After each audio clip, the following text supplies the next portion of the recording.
Hi there, guys. It's Jack here from It's Football Not Soccer, and we're just going to go through the weekend's results.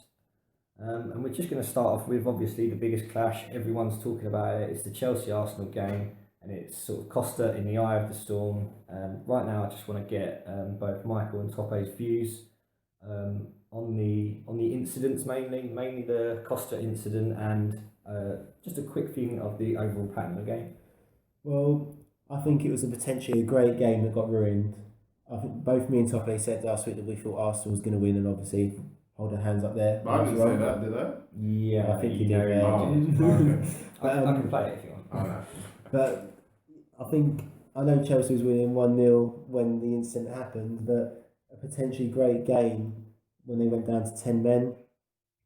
I think it was always going to be a struggle for Arsenal with Chelsea 1-0 up and a Jose Mourinho team just going to go back to the old ways and try and hold that lead. And to be fair, they did it well. So Yeah, I just thought it was appalling, to be honest. As a football fan, as someone that loves the Premiership, to see the way that Costa acted is an absolute disgrace. And I think, you've got, kids watching that game, and he got away with it. He got away with murder. He should have got sent off for what he did to Koscielny. And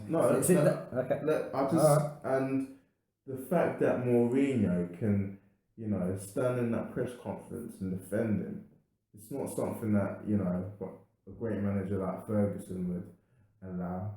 So I just think, I think it's terrible. I agree to a degree with what you said about Mourinho in terms of for whatever reason Mourinho doesn't like. He likes to defend his players no matter what. Like you say, if they've gotten away with murder. So are you talking? I want to say in particular, are you talking about the Koscielny incident only? Yeah, I'm not. Yeah. I'm talking about that incident. That incident in on its own. But even what he did with Paulista was disgraceful okay. as well. Let's start with the Koscielny incident, which obviously that was. I think everyone can say that was an easy red card, and the ref. Everyone will know the ref that had a shocker in that game. Once that happened, Costa tactically saw a move that he thought would pay off. So he was just trying. No. Let me finish. He's trying to be smart. So he goes up to Koscielny, knocks him over. Paulista reacts, and he's known Paulista because they've played against each other in Spain, and they've had incidents before. So I think Diego saw a moment where he could think, okay, I can do some damage here. So then they both get yellow carded. Okay, everyone says that's sort of fair. Then for whatever reason, me and Michael were discussing this beforehand. They were sort of right next to each other when it was almost like they were going to start the game up again. And obviously Costa was goading Paulista. No, he hit him. He hit him like that on his chest. I know they both done that. But I know Costa did it first. Yeah, I think. I know what you mean. No, it's after that though. It's after that they're standing. Paulista standing just in front of Costa, and then he flicks him with his leg, which is the second, which is the straight red, and Costa just immediately goes to the ref and tries to get it sent off. Paulista isn't innocent. I'm not saying that. I to a degree, I think he is innocent, but I just think he's naive. I think one of the big things is that the ref should have had this under control. It's happened in the penalty area. It's come out, happened again. He's booked him, and then what does the ref do? He lets him try and get on with you. You got let it cool down. Bring the captains over. Get them separated. What does he do? He walks off. Lets them go back in as if he's saying, I want to see if you do it again. And obviously it's going to kick off again. And then the fact that he did kick off again, he sends off Paulista and doesn't even finish an eye at Costa. That shows something about the ref's performance. And if I was an Arsenal fan, I'd be very angry. Yeah. The thing with me is that some people are saying that Costa's a genius for the way that he acted, that he saw an opportunity with Gabriel and goaded him. But he's not a genius. The referee was just appalling, because if Costa did that against most referees in the Premiership, he would be sent off. So it's not... Okay, you say that, but there is a stat that something like Diego Costa has not been sent off in a game since 2010, and he... Other than actually making fouls, he didn't make any fouls in that Arsenal game. I think he has been suspended a lot because of that. Oh no, absolutely, and he racked up easily 10 yellow cards last season in probably the first 10 or 11 games. but it's not him. I think he is smart about the way he does it. I'm not saying I agree with it. However, I will say this to any people that would say I wouldn't have a player like that in my team. I would think Arsene Wenger, his morality on football and all that aside, he would want a player like Costa in his team to do that to other players. So do you want Solanke to pick up those traits from Costa? I'm not saying it's a role model situation. That's a completely different thing. Obviously, like players like Solanke and the youth players, they're going to look at Costa and think, yeah, you shouldn't be doing that. But Mourinho just lets the guy off his leash and essentially lets him do what I think Mourinho would do on a pitch. Costa is essentially what Mourinho would be on a pitch, I think. It's taking tactics to a whole new level for me. Absolutely. There's football in tactics, and you can be the most organised manager in the world, and you can set up against Chelsea.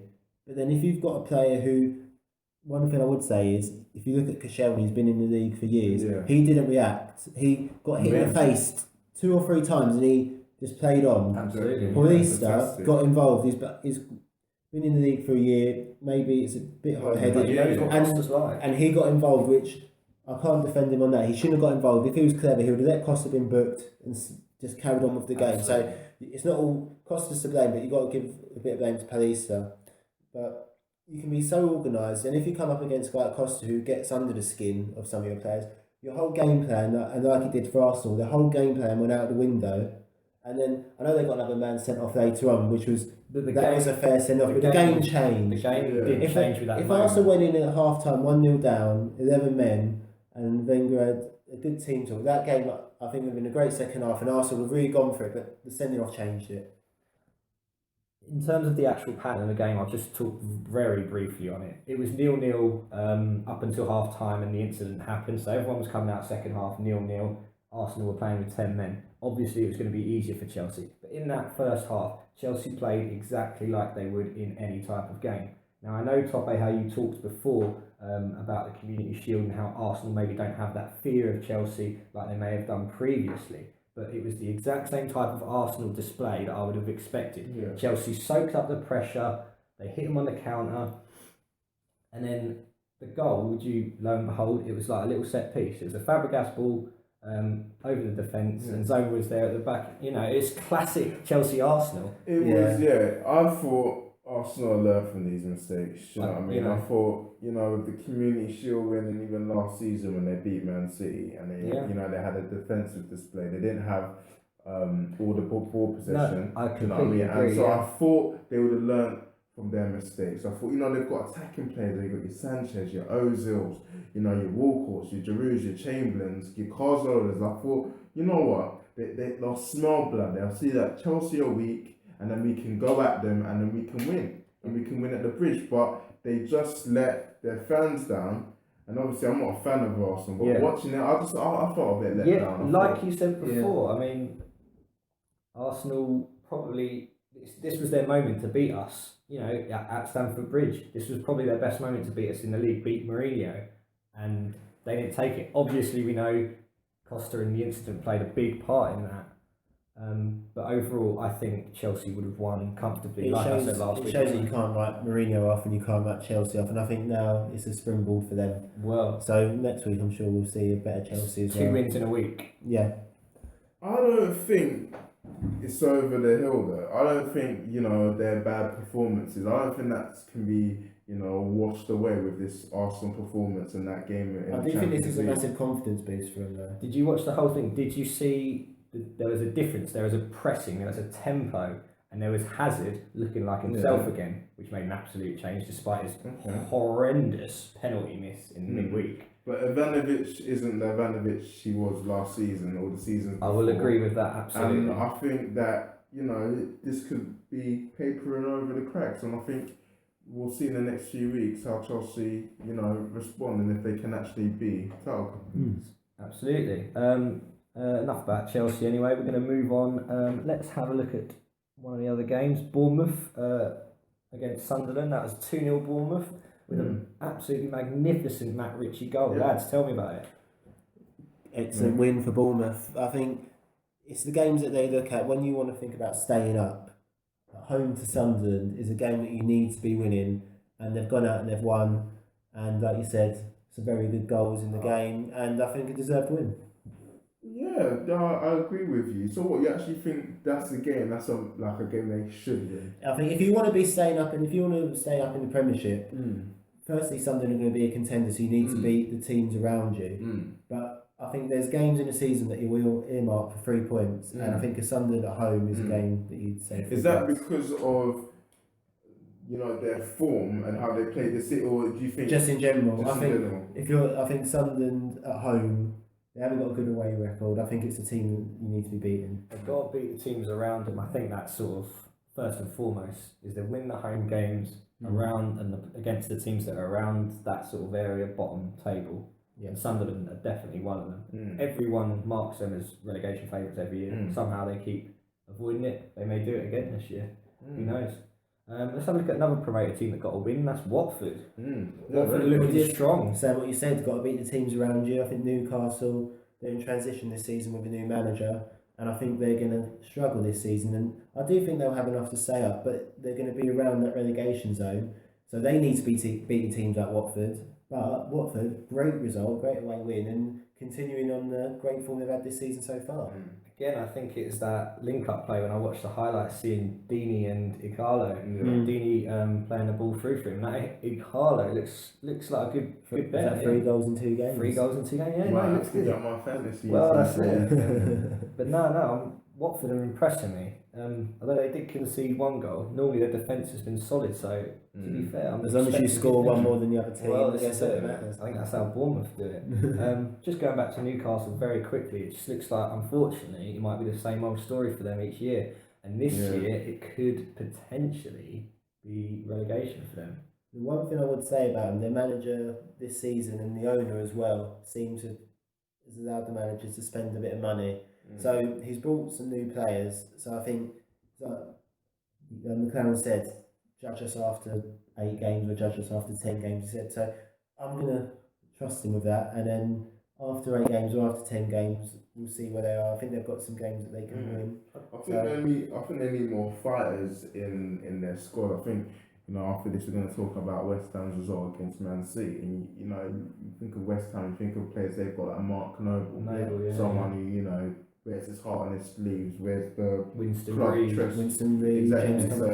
So I think they need those sort of players, because Newcastle, they haven't, like Sunderland, I wouldn't say they've got an identity. They wouldn't have a way of playing, or players the club in and out, so I think they've got a lot of improvement to do. Just watching them play against Watford, I just thought they were really poor in terms of their defence. I mean, there was no one controlling it. I mean, you'd probably say Colaccini is their captain, and he's not directing anyone, and it's all very haphazard. It's far too easy for Watford to just get through. I don't think they have a lot of protection in front of them. I think Jack Colback and Anita, I don't see them as 2 midfield players who are going to protect them. And I think that's going to cause them a lot of problems. They're not very physical, so maybe Watford overpowered them as well. They've got a physical midfield. You'd probably say their best player, I'd probably say, is Sissoko. And you've got to say, if he's not playing well and trying to carry the team and pull them through, then they're probably not going to win the game. And even their strikers, they haven't really looked at that. Luke de Jong, Perez, Cisse, they haven't really hit the target enough. Well, I've never thought Cisse was a Premiership player anyway, but that's another story. Whoa, hold on. I'm about to... Oh, he's going to go back to the first season he joined. Papa Cisse, you don't think he's much of a Premiership player? No. He's always been, one of Newcastle's top scorers, whether that's... Has he? Yeah, he has. I know in his first 6 months he scored a lot of goals, and I'll give him credit for that, coming to the Premiership and being a good goal of the season. But since then, I think, I don't know the stats off the top of my head, but I know in his second season, I don't think he got over 5 goals. He's never... His first touch is poor. I know he is a poacher, and he'll get his goals, about 5 or 6, 7 goals a season, but I don't think he's going to bring enough to Newcastle to justify starting for him and being a Premiership player who can push him up the table. I don't see him fitting into the Premier League. Okay, I think I need to get some stats up.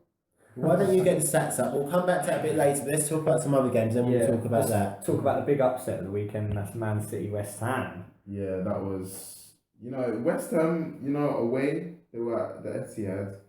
And they performed amazing. I think you got players like Payet and Mark Noble. As I said, I saw um, a shot of him picking up Jenkinson because Jenkinson was trying to waste time, and he picked him up and urged him on. So I think he did. I think he did really well. Yeah, he does look like a good signing, and he's definitely been an influence in the first few weeks of the season for him. And if you looked at West Ham's fixtures at the start of the season and said they've got 12 points, you'd be amazed. But the fact that they've got 9 of those 12 points away to Arsenal, away to Liverpool, and away to Man City, only conceding 1 goal and scoring, what is it, 7? Is that right? 7 they've scored? I think so. They've scored 7, conceding 1 against 3-0. The quality of those teams. You've got to give a lot of credit to what West Ham are doing at the moment. I've got to say, probably the catalyst, and I mean, everyone's talking at the moment, is Dimitri Payet. Yeah. The guy's been fantastic. I mean, some people are saying, oh, he's going to be the Tevez of what he was when he was first at West Ham. But yeah, no, the guy looks really, really good. I only watched the highlights briefly for this game, but City, when you've got players like Silva who are out, and I think that was a big influence as well. They miss Silva when he's not playing. And everyone talks like, oh, okay, De Bruyne's in. So like maybe he did score a goal, to be fair to him, but maybe he didn't have the same influence that Silva normally has. Yeah. The one thing I do want to say about West Ham is as well, they have been inconsistent.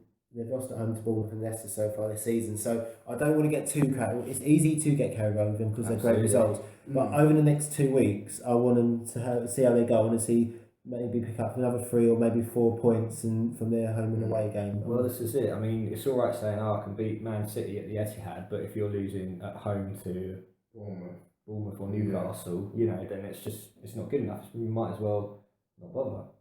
Yeah. Let's have a look at the Stoke versus Leicester game. 2-2. What do we think, lads? Well, I thought it was going to be a hard game for Stoke. Leicester on form and Stoke struggling at the moment, but they had a 2-0 lead, and I thought, that they're at home, I think they'll hold on. But then, just like last week, another great comeback from Leicester, and to get a draw away from home is always good. I mean, I've been impressed with Leicester. I mean, I think everyone has. I think they'll be a little bit disappointed that they're conceding goals and having to come back, as they did previously last week. I mean, they didn't get the win this time, but any team to come back from 2-0 down is impressive. Yeah. And again, Mahrez and Vardy are on song at the moment. They are really good. Yeah. So, what do you think, lads? Is it the Ranieri effect, or are they just simply carrying on from where they left off last season? I think they're carrying on from where they left off. I think Ranieri come in and said he's not going to change anything. He's just going to let the players continue from the form they had at the end of last season, and if things start to go wrong, then he'll step in and start to change things. But at the moment, he doesn't need to. Okay, Toppe, you were saying about Papi Cisse earlier. Do you want to go back to that? Yeah, I just think that Marco's been a bit too harsh on him. I think, when you're playing, with Newcastle, not playing with the best players in the Premiership in the league, I mean, he's still managed to get goals for the club. And I think if it was without him, and a lot of pundits have said that, without him, Newcastle will be in a far worse off situation than they have been in the league. They have like last season they were fighting relegation, and he still managed to get 11 goals in 22 games, and if I'm not mistaken, that's a goal every other game. So I think, what do you think? I think stats can give a false interpretation. So you said he scored 11 in 22. Yeah. How many did he score the season before that? He scored 2 goals in 24 games. Yeah. So if we add that up, in 26 games he scored 13 goals. Is that right? No, in 46 games he scored 13 goals, which then gives a different impression. So, but for me, I accept that he had 11 goals in 22. That's a good goal scoring record. But I think it's not just about his goal scoring; it's about his overall play. The ball seems to bounce off it. He can't hold as a striker in the Premiership, which is why I think Newcastle struggle. He can't hold the ball up, and that causes problems. Puts pressure on the team, and that's why I see him dropping a lot of points. Okay, I just want to go on to our final game, and we are going to talk about Manchester United. So top 8, yeah. Louis van Gaal's army. Yeah, fantastic. I was very happy. I'm not going to get too carried away with Martial, even though he scored 2 goals. He looks good though. Yeah, he does look good. We said the same thing about Chicharito when he first came to the Premiership. Because with Martial, he's an unknown quantity. players know that he's got pace, but that's really it. So that's why I think he's catching a few defenders off guard. So I am really happy, but I am keeping my feet firmly on the ground in regards to him, because I do think he's going to go through those patches where he doesn't score for previous times. And his link-up play needs to improve as well. His pass completion rate needs to improve as well. But a point I would like to make is, you've mentioned it in a podcast earlier, is that the whole 44 pass goal thing. Yeah, it was great, but I don't really like that style of play, to be honest. I mean, I didn't watch the full game. I watched a match of the day, and I actually can't believe they actually showed the whole 44 passes. And I was looking at them thinking, if they lose the ball, they're going to look so silly. And they didn't, which was great, and they scored. But I do prefer the old-fashioned way of quick tempo, down the wings, crossing for the strikers. I do understand the idea of the passing game, of moving teams around. It's a lower risk, because if you lose it, you've got players in position. And then moving teams around, trying to get that opening. But it's the same with Spurs sometimes. They have a lot of the ball, but a lot of possession. You'll see in games they have 60% possession, but the majority of it is just passing around between the back four and the defensive midfielders. So this time, like you said, it made an impact and it was a great goal. But you've got to think, is the risk of spending that much time with the ball and not creating as many chances, is it going to weigh out? Even for me, it was fun to watch. I think, though, that's how Van Gaal likes it. I mean, you go back to the United-Liverpool game, and they were all talking about there were two teams who just love possession. I mean, and that Mata goal kind of summed up how you're sort of playing now. And to be honest, with Schweinsteiger in the middle, when he came on, it really seemed to work. I mean, it's kind of like watching Guardiola's Bayern a little, in the sense that he was telling people where to pass the ball, and they were all keeping it, and it was controlled possession. So they were moving it forward. Like, it may have taken a while, and you might have sat there for. I can't actually believe that match of the day showed the whole thing. I know, it was a bit long. But look, it ended in a goal, and you can't knock it. Southampton must have had, how much possession they must have had in that last 10 minutes? Exactly. 0. So yeah, and in the end you won 3-2, and Southampton again conceding quite a few goals. Yeah, it's quite a concern, I think. Yeah, I think they've, for 2 years on the trot, they've lost a lot of players now, and they coped with it really well last season. They made some good additions in Pella and Tadic, and they got away with it a little. But this year, I think they've lost one too many, and I think they're going to struggle this year. I don't think they're going to be anywhere near the relegation zone. I think it's just going to be a season of mid-table mediocreness. They won't hit the dizzy heights that they hit last season.